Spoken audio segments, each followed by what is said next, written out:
पुंडलीकवरदा हरिविठ्ठल श्री ज्ञानदेव तुकाराम सद्गुरु समर्थ त्र्यंबकानंद महाराज की जय। माऊली ज्ञानेश्वर महाराज की जय। जगद्गुरु तुकाराम महाराज की जय। श्री गुरुदेव दत्त। स्वभावजेन कौन्तेय निबद्धस्वेन कर्मणा कर्तुं नेच्छसि यन्मोहात् करिष्यस्व वशोऽपि तत्। हा 60वा श्लोक आहे। क्षत्रियाचा जो स्वभाव आहे आणि त्याचे पूर्वजन्माचे जे काही फलाभिमुख असणारे संचित कर्म आहेत, हे त्या कर्माच्या स्वभावाप्रमाणे आणि प्रकृतीच्या स्वभावाप्रमाणे जो कोणी असेल तो कर्माने बांधलेला असतो आणि त्या आपल्याला हे कर्म प्रकृतीप्रमाणे करावं लागतं ह्याचं अज्ञान असतं। म्हणून मग प्रत्येकाच्या ठिकाणी मी करतो मी करत नाही असं एक उभं राहतं। त्याप्रमाणे अर्जुनाच्या ठिकाणी सुद्धा अज्ञानाने मी हे कर्म करणार नाही असा जो उभा राहतोय भाव, तिथं त्याच्या ठिकाणी ही प्रकृती करायलाच भाग पाडणार आहे, त्याला तसं म्हणून चालत नाही। पै पूर्वे वाहता पाणी पविजे पश्चिमेचे वाहणी तरी आग्रहो उरेतो आणि आपुलिया लेखा। आता त्याला दाखवून दिलं की अशी एखादी नदी आहे की पूर्व वाहिनी आणि पाणी भरपूर आहे, पूर्वेकडे धार चांगली जोरात आहे, पण हा धारेच्या विरुद्ध जायचं म्हणतो, म्हणजे पूर्वेकडून पश्चिमेकडंच मी पोहत जाणार, तर ते पाण्याचा ओघ त्याला पुढं कसा जाऊ देईल, त्याला माघारी फिरवेल। का साळीचा कणू म्हणे मी नुगवे साळीपणे तरी आहे आन कारणे स्वभावासी।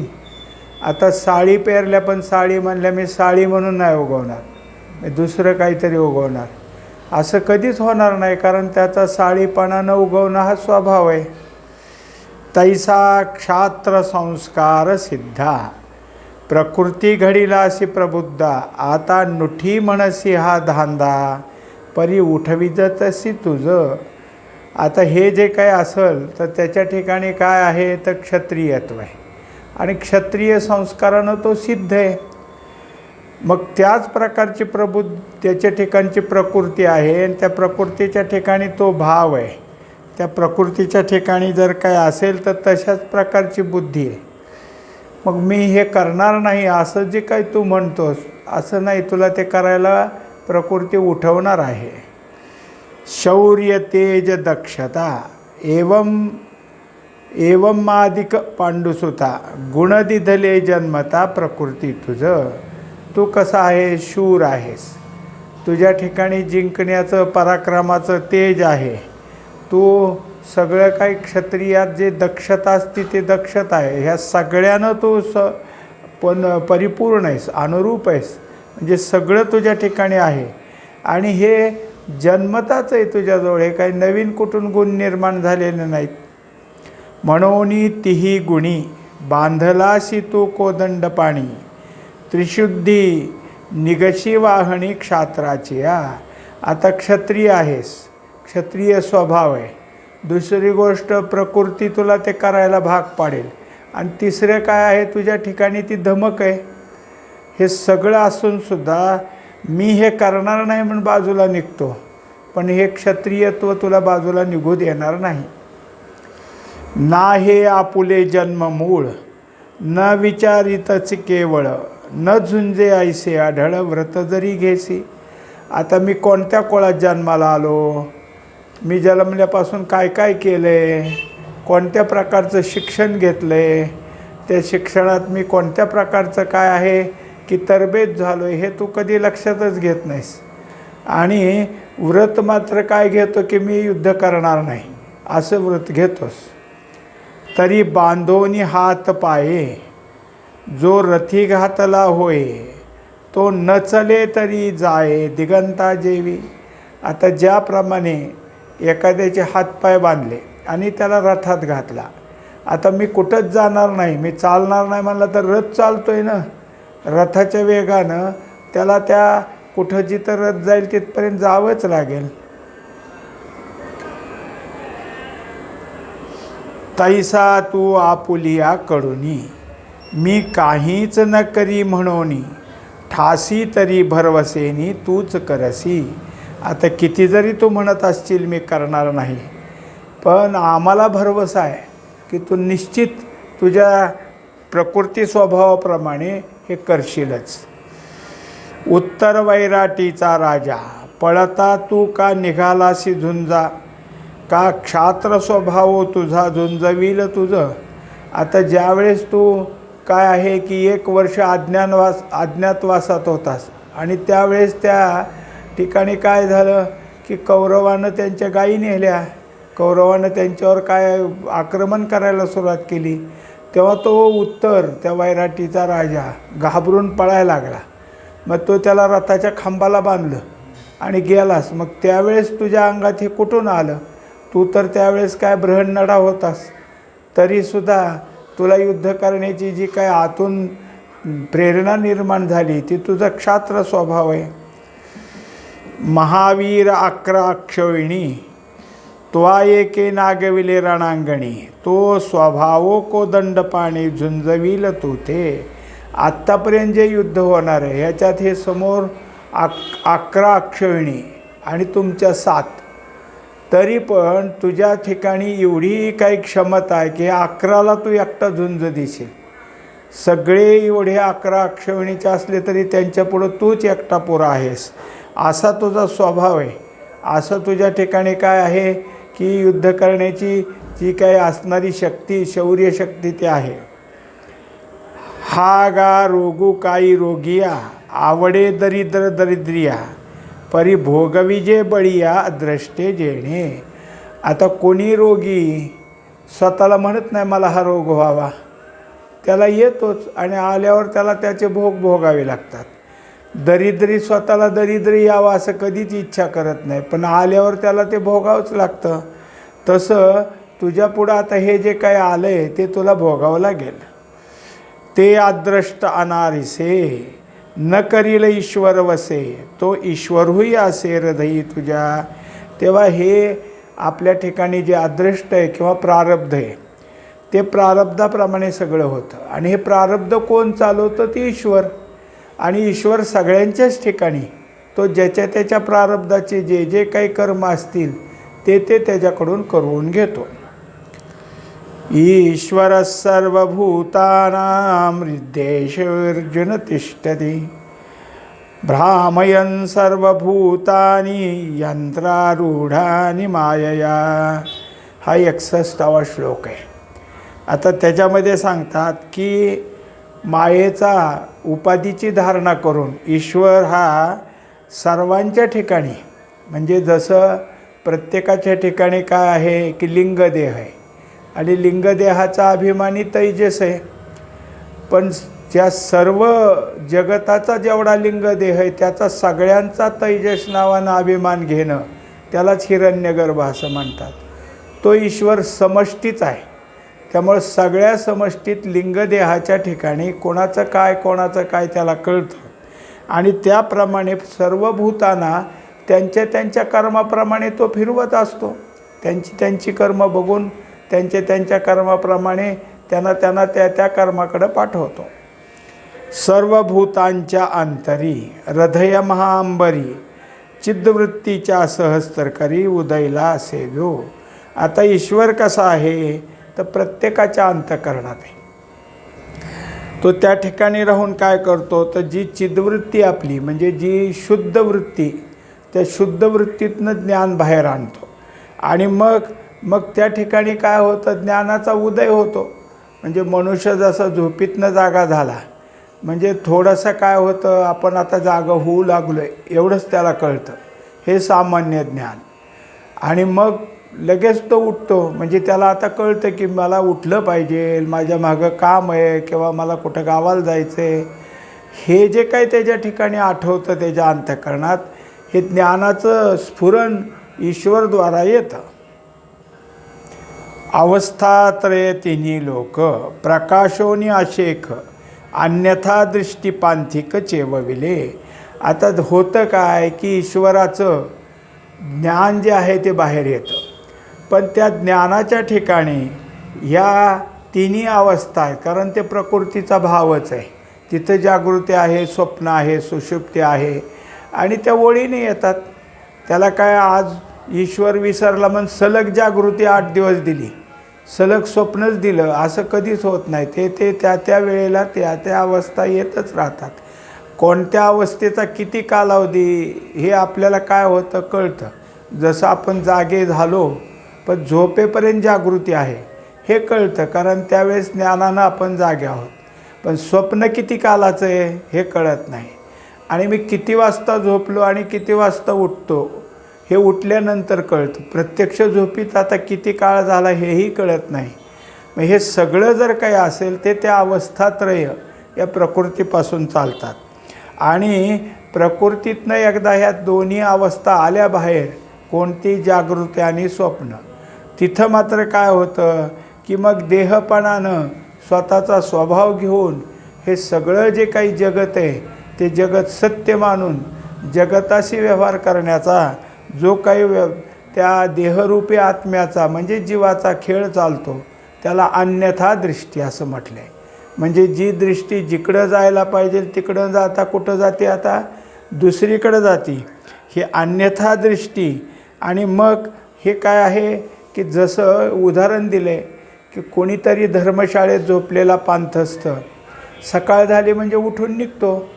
मग तसं आता हा रात्री झोपेत असलेला जीवरूपी पांथस्थ सकाळी जागा झाला की अन्यथा दृष्टी म्हणजे त्याला जे काही जिकडं जायचं ठरवलं होतं तिकडं निघायला तो लागतो. विद्योदकांच्या सरोवरी फाकता विषय कल्हारी इंद्रिय षटपदाचारी जीव भवराते. आता कसं असतं की मनुष्य जागा झाला की अंतःकरणात ज्ञान येतं आणि मग जाणणं सुरू होतं. त्या जाणण्याच्या ठिकाणी काय जाणायचं आहे त्याला, तर जाणायला सुरुवातच होती की मी पाहतोय, मी ऐकतोय, मी वास घेतोय, म्हणजे विषयाची सुरुवात होती. तेव्हा इथं असं दाखवून दिलं की हे जाणण्याचं जे सरोवर आहे त्याच्यात पहिल्यांदा विषयरूपी कमळ आलं आणि त्या विषयरूपी कमळाला बघण्याकरता ही इंद्रिये, आता त्याला षटपद म्हणलं आहे. वास्तविक 5 ज्ञानेंद्रिये आणि मन एक असतं त्यांच्या मागं, म्हणून षट. हे जसं 6 पायाचा भुंगा असतो आणि तो प्रत्येक कमळामध्ये म्हणा किंवा फुलामध्ये जाऊन मकरंद घेतो, तसा हा 6 म्हणजे 5 ज्ञानेंद्रियेनी एक मन असा 6चा असलेला जीवरूपी भ्रमर, जीवरूपी भुंगा या विषयरूपी कमळाचं जे काही सेवन करायचं आहे त्याच्याकरता फिरतो. असो रूप कहे तो ईश्वरू सकलभूतांचा अहंकारो पांगरोनी निरंतरो उल्हासत असे. तेव्हा आता ह्या सगळ्या गोष्टी करायच्या ते ईश्वराला, म्हणून ईश्वराने सुद्धा स्वतःच्या ठिकाणी ह्या सगळ्या भूतमात्रांचं जे जे काही कर्म असेल ते म्हणजे ईश्वराचं कसं आहे की ज्याच्या प्रारब्धात जे जे कर्म आहे ते करून त्याच्याकडून घ्यायचं, हे कृतप्रणाश. आणि जे त्यांनी केलंच नाही ते त्याला करायला लावायचं नाही किंवा त्याच्या पुढं आणायचं नाहीत, अकृताभ्यागम. हे 2 गोष्टी ईश्वराने आपलं ठेवल्या, तो त्या संबंधाने अहंकार घेतो. नाही तर नसणाऱ्या गोष्टी कोणापुढं दिल्या. कधी कधी आपल्याला असं दिसून येते की एखादी व्यक्ती आणि त्याने कधी काही केलं नाही पण त्याला मात्र काहीतरी दुःख झालं आहे किंवा त्रास आहे काहीतरी. असं सांगतात की ह्याने आता नाही केलं कधीतरी केलं असेल. तर ह्याच्यामध्ये सांगतात की हे शरपंजरी का पडले भीष्माचार्य, तर म्हणले शोधा. आणि शोधत गेल्यावर 100व्या जन्माच्या ठिकाणी त्यांनी एका सरड्याला झटकून टाकलं होतं भाल्यावरून आणि तो पडला होता निवडंगाच्या पानावर, त्याला काटे असतात. त्याचा भोग आत्ता म्हणजे किती जन्मानंतर आला. हे भीष्म आहेत म्हणून 100. आता सामान्य माणसाचं काय सतत आहे, त्यांना किती जन्म सततच करत राहिल्यामुळं सतत दुःख दुःख दुःख. हे सगळं कोणाला करावं लागतं? ईश्वराला. स्वमायेचे आडवस्त्र लावोनी एकला खेळवी सूत्र, बाहेरी नटी छायाचित्र 84 लक्ष. आता होतं काय तर हा शुद्ध उपाधीतला आहे. शुद्ध मायेची उपाधी. मायेच्या ठिकाणी 2 भाग, एक माया उपाधी आणि दुसरी अविद्या उपाधी. माया उपाधीत असल्यामुळं हा सर्वज्ञ आहे. ईश्वर कसा आहे? सर्वज्ञ आहे. आणि त्याच्या ठिकाणी हे सगळं जगताचं जे काही चाललं आहे त्याचं सूत्र खेळवायचं आहे. जसा खेळ करणारा असतो, सूत्र ह्याच्या धरून हातामध्ये बाहुल्यांचा खेळ करणारा, तो काय करतो? तो खेळवतो. आता कोणतं त्या नाटक बनवायचं आहे त्याप्रमाणे. तसं इथंही बाहेरी नटी छायाचित्रे. आता हा सुद्धा बाहेरचं सगळे ज्याच्या त्याच्या प्रारब्धाप्रमाणे त्याला जन्म देतो, त्याच्याकडून तो भोग घेतो. असे किती जन्म आहेत? तर 84 लक्ष. इतक्या ह्याच्यामध्ये हे सगळे चाललेत. आपल्याला असं वाटत असते की मनुष्याच्याच देहाचं सगळं ईश्वर सगळं काय करतो. 84 लक्षाचा सगळा त्याच्याकडंच आहे. म्हणजे 84 लक्ष बाहुल्या खेळवायच्या सामान्य गोष्ट नाही. हे कमीत कमी तो जो काही ह्याचा खेळ करतो बाहुल्यांचा, त्याच्या निदान 7, 8, 10 तरी बाहुल्या असतील. ह्याच्याजवळ किती? पण एवढ्या सगळ्याचं करण्याकरता त्याच्या ठिकाणी सर्वज्ञत्व आहे. तया ब्रह्मादि कीटकात अशेषाही भूतजात, देहाकार योग्यता पावोनी दावी. तेव्हा हे जे काही आहे ते एक नाही. आता किती सगळं दाखवलं. 84 लक्षामध्ये ब्रह्मदेवसुद्धा आले. आणि कीटकात कीटक अगदी जे काही आहे की जे डोळ्यांनी दिसतात आणि जे सूक्ष्मदर्शकातून दिसतात ते सुद्धा ह्यात जमा झाले. या सगळ्यांचं जे काय असेल ते सगळ्यांच्या ठिकाणी कर्मकर्तृत्वाचा देहाकार द्यायचा, देहाचा आकार देऊन तिथला अहमभाव द्यायचा आणि कर्म करायला लावायचं. तेथ जे देह जया पुढे अनुरूपपणे मांडे, ते भूत तिथे आरूढे हे मी म्हणोनी. आता ज्याचं ज्याचं जसं जसं कर्म आहे तसं तसं त्याच्या पुढं काय त्याला देह द्यायचा. तो अनुरूप देह. जसा आत्ता विषय निघाला भुंगा, तर तो भुंगा काय करतो? फुलातला जाऊन मकरंद घेतो. तो दुसरा एक भुंग्याचा प्रकार आहे. तो काय करतो? तर शेण विष्ठा ह्याच्या गोळ्या करत बसतो. मग त्याचा देह दिला आणि त्याचं कोणतं कर्म आहे ते त्याच्या पुढं दिलं. मग ज्याचं ज्याचं कर्म जसं जसं असेल तसा देह प्राप्त होतो आणि त्याप्रमाणे त्याला पूर्वसंचितातले जे भोग फेड आहे ते फेडत राहावी लागते. सूत सूते गुंतले तृणतृणेची बांधले, का आत्मबिंबा घेतले बाळके जळी. आता जसं काय आहे की एखादी गुंडी असते सुताची, ते सुताची गुंडी काय केली जाते? तर सुताच्याच ह्यानी गुंडाळली जाते. त्याला काय मध्ये काडी बिडी घालायची गरज नाही. आता आपण ह्या वटपौर्णिमेला आणतात का नाही गुंडी, त्याच्यामध्ये काही नसतं. ते एकावर एक करून गुंडी तयार केलेली असते. तसंच गवताची पेंडी काढण्याकरता बांधण्याकरता गवतातले 4 काड्या घ्यायच्या. म्हणजे ज्याचं त्यांनीच त्याला बांधलं आहे. कोणी दुसऱ्यांनी बांधलं नाही, आपण बांधला. आता स्वतःला बांधून घेतलं. कशासाठी? तर ह्या कर्मसूत्राप्रमाणे किंवा कर्माप्रमाणे.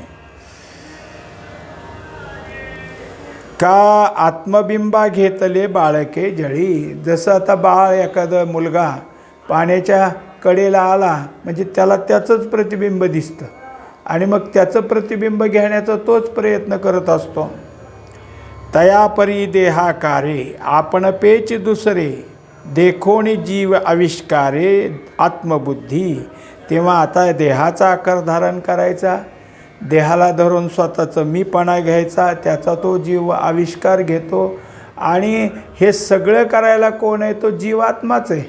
जीवात्माच्या त्याच्या ठिकाणी हे कर्म करण्याचा, मी देही म्हणण्याचा, देहाला आलेल्या एक उपाधीला आपलं समजण्याचा जो आविष्कार आहे तो होत राहतो.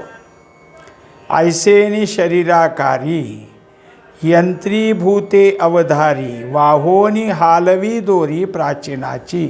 अशा तऱ्हेने ईश्वर काय करतो हे चाललं आहे आता. प्रत्येक शरीरधारी ते एक प्रकारे काय आहे की ते यंत्र आहे. की जसं अलीकडं काय होतं, काही यंत्र बरीच आहेत पण एक कॅम्प्युटर सगळ्याला चालवतो. त्याच्यामुळं सगळ्या यंत्रात कुठं काय असेल ते सगळी जिथले तिथे योजना चालते.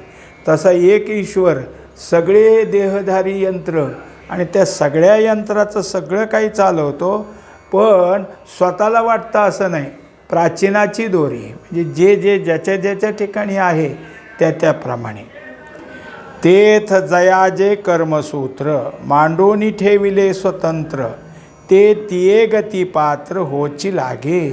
तेव्हा एकंदरीत ही ओवी महत्त्वाची की कित्येकदा लोक काय करतात की स्वतःला काही दुःख आलं, संकट आलं की देवावर आरोप घेतात, देवाने का आमच्या मागं लावलं. पण हे सांगतात की जयाजे कर्मसूत्र, तुमची जी काही पूर्वीची आहे प्रारब्धातलं आणि ते तुम्हाला करायला भाग पाडतं तेव्हा तुमचंच आहे.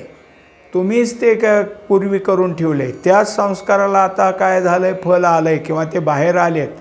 त्यामुळं ज्याच्या पुढं त्याचे संस्कार त्याप्रमाणे कर्म हे स्वतंत्र मांडून ठेवलेले आहेत आणि तो त्या गतीला जातो.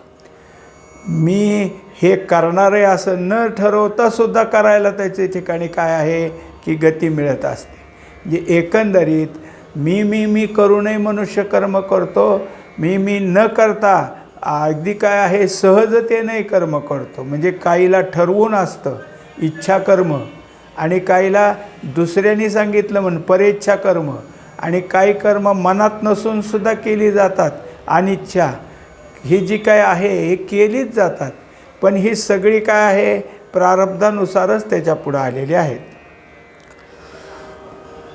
किंबहुना धनुर्धरा भूता ते स्वर्ग संसारा माझी भोवंडी तृणेवारा आकाशी जायचा. तेव्हा एकंदरीत ज्याचं जसं पुण्य आहे तसं त्याला स्वर्गाकडं पाठवतो, जो असेल त्याला संसारात गुंतवतो. हे सगळे ईश्वराची क्रिया चालते. मग त्याला उदाहरण दिलं की जसं एखाद्या गवताचं किंवा गवताचा पाला, गवताचं काडी आकाशामध्ये वाळवटीबरोबर फिरत राहते आणि इकडून तिकडं जाऊन पडते. ते जसं होत असतं तसं या ठिकाणी होतं. भ्रामकाचेनी संगे जैसे लोहो वेढा रिगे तैसी ईश्वर सत्ता योगे चेष्टती भूते. तर त्याचप्रमाणे जसं एखादा काय आहे लोहचुंबक आहे आणि त्या लोहचुंबकाने एखाद्या मोठ्या लोखंडाला सुद्धा आकर्षण करून तिथली जागा त्याची हलवली जाते. हे जसं आहे तसं ईश्वर स्वतःच्या सत्तेनं सगळ्यांच्या ठिकाणी कर्म करायला भाग पाडतो. जैसे चेष्टा आपुलिया सामुद्रिक धनंजया चेष्टती चंद्राचिया सन्निधी एकी. जैसे चेष्टा आपुल्या समुद्राधिक धनंजया. आता जे काय असेल ते कोणताही चंद्र म्हणा, चांदण्या म्हणा, ग्रह म्हणा, इकडून तिकडं त्यांची वाटचाल असते. पण समुद्रात एकदा काय आहे त्यांचं प्रतिबिंब पडलं की जिथं जे असेल तसं दिसतं. हे सगळं आणि तसंच काय आहे की चंद्रवर आला पौर्णिमेचा की समुद्राला भरती येते, चंद्र अमावस्याला असलं की समुद्राला ओहोटी लागते. ह्या सगळ्या क्रिया त्या ठिकाणी होतच राहतात. तया सिंधू भरिते दाटे सोमकांता पाजरू फुटे कुमुदा चकोराचा फिटे संकोचू तो. तेव्हा एकंदरीत हे कसं एकमेकाशी अनन्य आहे. चंद्र असला पौर्णिमेचा की समुद्राला भरती येतेच. सोमकांत चंद्राला बघून पाजरतो आणि कुमुद आणि चकोर यांना आनंद होतो. तैसी बीज प्रकृती वशे अनेके भूते एके ईशे चेष्टविजती तो असे तुझ्या हृदयी. तेव्हा हे जे काही प्रकृतीतलं बीज आहे त्याप्रमाणे सर्व भूतांच्या ठिकाणी ईश्वर काय करतो पाहतो. जसं पूर्वी शेतकरी आपल्या घरामध्ये अनेक प्रकारचं बियाणं ठेवायचा आणि जेव्हा जे लागतं त्यावेळेस ते पेरायचा. तसं ईश्वर ह्यांच्या सकाळी प्रकृतीतलं सगळ्यांचं प्रकृतीच्या ठिकाणी कोणतं बीज आहे ते पाहून त्यांना त्या त्या भागाला पाडतो. अर्जुन पण न घेता मी ऐसे जे पंडुसुता उठतसे तत्वता तयाचे रूप. तेव्हा जे अर्जुनाच्या ठिकाणी आता काय आहे की वास्तविक पाहता अर्जुनपणा न घेतला तर जे मी त्या ठिकाणी निर्माण होईल. हे मी कोण आहे तर हे मी खरं ईश्वराचं आहे. सामान्य मी अर्जुन असं उभं राहिलं तर मग अर्जुन पण देहाकारानं झालं. आणि अर्जुन पण न घेता असा भावसुद्धा नाही पण मी म्हणून काहीतरी आठवा आला तर तो ईश्वराच्या ज्ञानातून आलेला आहे. या लागी तो प्रकृती ते प्रवर्तवील हे निरुते आणि ते झुंजवील तो ते न झुंजशी जरी. तेव्हा एवढा सगळा विषय का मांडला. ईश्वराची मांडणी करून ईश्वर सगळ्यांच्या ठिकाणी असून कशी कर्मसूत्र चालवतो हे सांगण्यामध्ये अर्जुना तुझ्याही ठिकाणी ईश्वर आहे आणि तुझी प्रकृती तुझंही प्राचीन आहे, तुझा क्षात्र स्वभाव आहे, त्याप्रमाणे तुझ्या ठिकाणी सुद्धा या प्रकृती अनुरूपतेनं युद्ध करायला भाग पाडेल. म्हणून ईश्वरू गोसावी तेने प्रकृती हे नेमावी तिया सुखे राबवावी इंद्रियापुली. तेव्हा ह्या प्रकृती अनेक प्रकृती ज्या आहेत जगताच्या ठिकाणी असलेल्या 84 लक्ष त्या सगळ्यांचा ईश्वर हा मालक आहे आणि तो त्याप्रमाणे त्या प्रकृतीची नेमणूक करतो आणि त्याप्रमाणे सुखे राबवावी इंद्रियापुली.